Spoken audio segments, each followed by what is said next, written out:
So welcome guys, in this video we shall discuss some random properties of the 16th, 17th and 18th group. In the previous video we have seen the catenation. The last subtopic was catenation.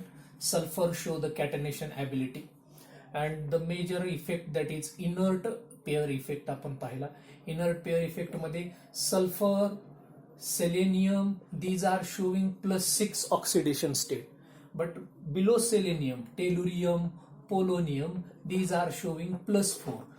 Why they are showing +2 less oxidation state? ह्या दोन लेस का दाखवायलेत?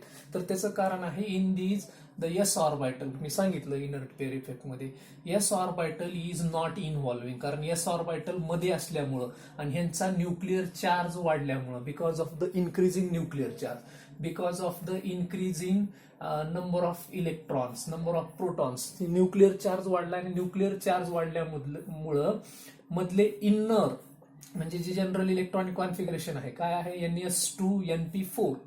Generally वरच्यात काय होत होते, हे दोनही जायचे, हे 6 हे 4 जायचे, टोटल 6 जायचे हे दोन सल्फर मध्ये, सेलेनियम मध्ये. But in the case of tellurium only 4 are losing, फक्त 4च चाललेत. These NS electrons are not taking part in the formation of bond. Bond formation मध्ये ते भाग घेत नाहीत, म्हणजे ही पेअर काय राहिली, NS ची इनर्ट राहिली आणि म्हणून या इफेक्टला इनर्ट पेअर इफेक्ट म्हणतात. आणि हे कोण दाखवतं, टेलुरियम आणि पोलोनियम काय दाखवतो, inert pair effect.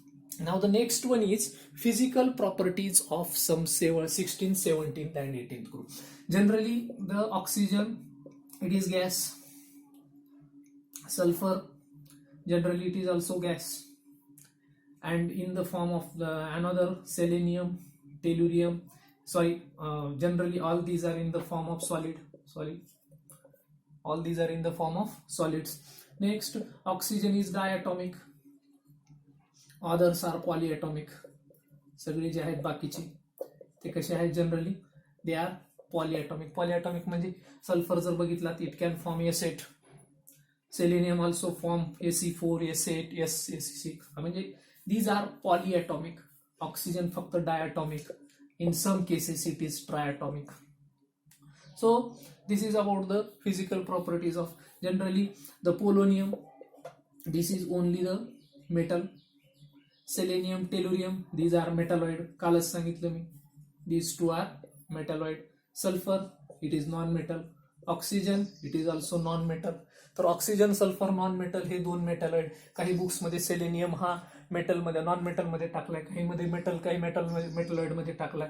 So there is debate about the property of selenium. पण इथं आता तुम्ही लक्षात घ्या, selenium, tellurium metalloid, oxygen, sulphur non metal, and polonium metal. Not only metal, it is radioactive metal. Polonium is radioactive metal. So these are the physical properties of 16th group.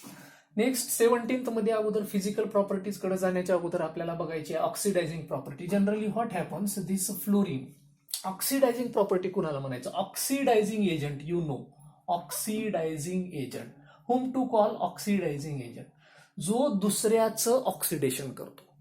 म्हणजे oxidizing agent दुसऱ्याचं काय करतात, oxidation करतात. Means they self get reduced, ते स्वतः काय होत असतात, reduce.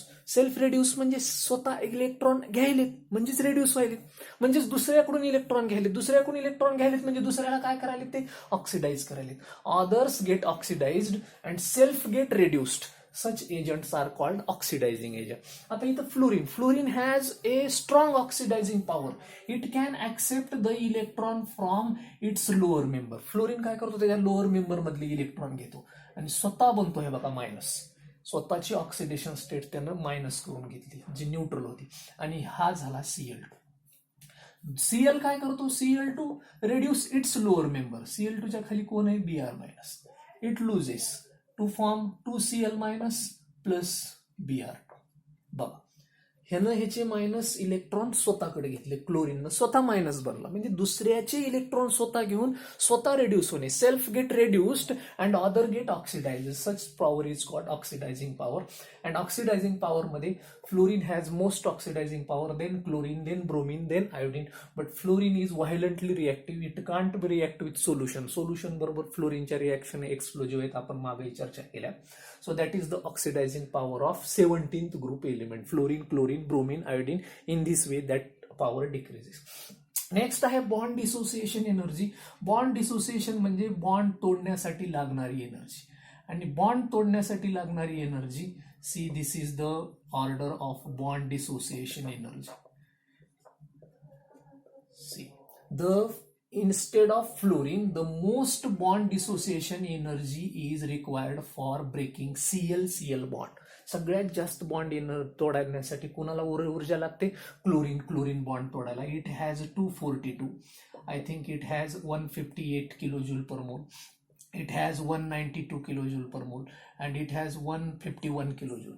C 158 most energy is required for breaking Cl-Cl bond. असं कशामुळे झालं? Because in the fluorine what happens, the fluorine it has number of lone pairs. See like this, these are the lone pair या fluorine, and this is the bond formation, this is bond pair. ह्याचा एक 7 electron आहेत फ्लोरीनच्या शेवटच्या कक्षेत, इकडच्यातही 7. See like this. Now when the fluorine, as it is having small size, त्याची size कशी आहे? Small. when two fluorine atom try to come together, ज्यावेळेस 2 फ्लोरीन ॲटम एकत्र येऊन त्याच्यातला बॉन्ड तयार होतो, at that time these lone pair also come together. ह्या लोन पेअर सुद्धा काय यायला लागतात? जवळ यायला लागतात. अँड दे स्टार्ट रिपेलिंग, ते स्वतः काय करायला लागतात? रिपेल करायला लागतात. आणि म्हणून ह्यांच्यातला रिपेल्शनमुळे लोन पेअर रिपेल व्हायला बघायला, बॉन्ड पेअर जवळ यायला बघायला. But loan pair repulsion is more than bond pair, आणि त्याच्यामुळे काय व्हायलंय? फ्लोरीन थोडासा लवकर तुटायलाय. लवकर तुटायलाय म्हणजे त्याला कमी ऊर्जा द्यावी लागेल. किती द्यावी लागेल? Just it is needing only 158 kilojoule. आणि तेच क्लोरीनची साईज वाढली. साईज वाढल्यामुळे lone pair they are away from each other, and therefore there is no lone pair repulsion. आणि म्हणून याच्यातला बॉन्ड पेअर स्ट्रॉंग झालाय, लोन पेअर दूर गेल्यामुळे, साईज मोठी झाल्यामुळे, and therefore chlorines have the more bond dissociation energy. So this is the order, very important. Next, physical properties of 17th group. Generally fluorine and chlorine, these are having, if we talk about first color, the fluorine has pale yellow color, it is having pale yellow color. The chlorine has green yellow color, it is green yellow color. The bromine has reddish brown color, reddish brown color. And iodine has violet color. Iodine has violet color. Next, fluorine, chlorine, these are gases. Bromine is liquid. Iodine is solid. See, these are also physical properties of. Next, fluorine, chlorine, these are soluble in water. See, these are soluble in water. Whom? Fluorine and chlorine. Both are soluble in water. But bromine and iodine, these are sparingly soluble in water. Sparingly म्हणजे अर्धवट, पूर्णपणे मिसळत नाही. कोण? Bromine and iodine are sparingly soluble in water, sparingly soluble in water. And fluorine and chlorine are soluble in water, easily soluble in water.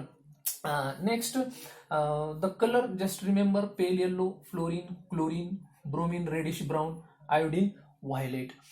So these are the physical properties of 17th group element. And the next one is 18th group element. 18th group elements मधले the physical property, generally all are gases. सगळे काय आहेत? Gases आहेत. All are monoatomic. सगळे कसे बनलेले आहेत? एक atom, because they don't form bond with other atom, they don't form bond with other elements. त्यांच्याही ॲटम बरोबर ते बॉन्ड फॉर्म करत नाहीत, दुसऱ्याही एलिमेंट बरोबर बॉन्ड फॉर्म करत नाहीत, because their electronic configuration is stable. All shells are fully filled. त्यांच्यातल्या सगळ्या शेल काय आहेत? फुल्ली फिल्ड भरलेले आहेत, stable. They don't form bond, मग they remain single in the atmosphere, and therefore single राहतात म्हणून त्यांना काय म्हणायचं? They are called monoatomic. They are gases, they are monoatomic, they are colourless, they are tasteless. त्यांना चव नाही, त्यांना कुठला रंग नाही. टेस्टलेस, दे आर ओडरलेस, त्यांना कुठला सुगंध नाही. Colourless, tasteless, odourless. And generally if we talk about water solubility of 18th group, that is very important. If suppose all the 18th group elements are soluble in water, they are soluble in water, ते पाण्यामध्ये मिसळतात. Why? Because if we talk about neon, see this is the neon gas. Then we talk about argon. See, size is increasing. Top to bottom size वाढायली. Then neon, argon, krypton, xenon, radon. Just I take one example, water. This is the water. Remember, this water as it is polar. हा कसा solvent आहे? Polar means it can form two poles, delta minus, delta plus. Partial charges can be formed because it is a permanent dipole. Water कसा आहे? Dipole. डाय म्हणजे दोन pole तयार करतो स्वतःमध्ये, कारण हा इलेक्ट्रोनिगेटिव्ह ॲटम आहे. Oxygen is electronegative atom, this is electro positive, आणि त्याच्यामुळे तो दोन पोल तयार करतो. नुसते पोल तयार करत नाही, इट इज परमानंटली डायपोल. तो सतत हे दोन पोल स्वतःवर ठेवतो, म्हणजे थोड्या क्षणासाठी नाही. It is not for a short period of time, it is for long, it is continuously, it is showing permanent dipole.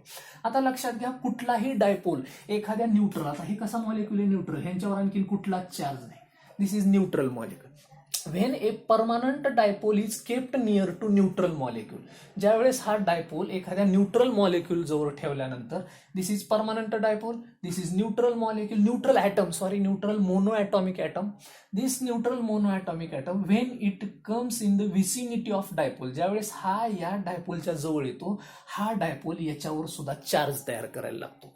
Now this negative pole when comes in contact with neon, here it is positive pole and this is negative. सांगा मला आता, हा अगोदर neutral होता, आता ह्याच्यात ह्या item मध्ये किती पोल तयार झाले? Now there is formation of two pole, one is positive and another one is negative. One dipole induces polarity in other. एका डायपोलनं दुसऱ्या न्यूट्रल मॉलिक्यूलमध्ये पोलॅरिटी निर्माण केली, दुसऱ्या मॉलिक्यूलमध्ये दोन पोल निर्माण केले, आणि म्हणून असा तयार झालेल्या ह्या डायपोलला इंड्युस्ड डायपोल म्हणायचं. कसला डायपोल म्हणायचं? It is called induced dipole. आणि परमनंट डायपोलनं न्यूट्रल ॲटम मध्ये डायपोल निर्माण केलं. अगोदर हा न्यूट्रल होता, पण त्याच्यात त्यानं आता दोन पोल तयार केले, this is plus and this is minus. Now this delta plus attracts delta minus. तुम्हाला माहित आहे, when there is attraction power वाढली की सॉल्युबिलिटी काय होते? वाढते. मग जेवढी साईज जास्त, more is the size, more is the dipole formation. जेवढी साईज मोठी तेवढं डायपोल फॉर्मेशन इझी. ह्याच्यापेक्षा झेनॉन मध्ये साईज काय आहे? जास्त आहे. क्रिप्टॉन मध्ये, सॉरी, निऑन, ऑर्गॉन, क्रिप्टॉन मध्ये काय आहे? साईज आणखीन जास्त आहे, आणखीन डायपोल फॉर्मेशन जास्त. Bigger is the size, the stronger is the formation of dipole. आणि हा डायपोल, हा प्लस ह्या मायनसला काय तयार करतो? अट्रॅक्ट करतो आणि बॉन्ड. आणि म्हणून हे सगळेच नोबल गॅसेस पाण्यामध्ये काय आहेत? सॉल्युबल आहेत. आणि टॉप टू बॉटम साईज वाढत चालली, बॉन्ड फॉर्मेशन स्ट्रॉंग होत चालले, कारण डायपोल फॉर्मेशन स्ट्रॉंग होत चालले. ह्याच्यापेक्षा हा डायपोल जास्त लवकर तयार व्हायला, ह्याच्यापेक्षा हा डायपोल जास्त, आणि one dipole attracts other dipole. आणि म्हणून अट्रॅक्शन आलं की तिथं काय आली? मिसळण्याची क्षमता येते. And therefore miscibility or solubility in water increases from top to bottom. This is about the water solubility. Next, the noble gases are diffusible. It is very important property. Diffusible म्हणजे they can pass through glass, they can pass through metal, they can pass through any solid surface. लक्षात घ्या, Nobel gases एक काचेच्या जर बंदिस्त ह्याच्यामध्ये जर तुम्ही बंद केलात, they can diffuse through glass, ते ग्लास मधून सुद्धा बाहेर निघतात. Why? Because the noble gases I told you, these are monoatomic. कशी आहेत ते? monoatomic. They don't form bond. If we talk about neon is as a single atom. Argon सुद्धा काय आहे? Single atom. ज्यावेळेस ह्याला मी एखाद्या बंदिस्त सरफेस मध्ये बंद करतो, I close these gases mixture into the glass container or metal container, they gradually diffuse through this surface. या सरफेस मधून ते बाहेर येतात, because they are very small. का स्मॉल आहेत? त्यांनी कुठलाच बॉन्ड तयार केलेला नाही. They are single atom, they are mono atom. आणि मोनो ॲटम त्या ग्लासच्या छोट्याशा पोर्स मधून कुठे येतात? बाहेर येतात. ह्याने जर बॉन्ड तयार केला असता तर काय झालं असतं? मॉलिक्यूल.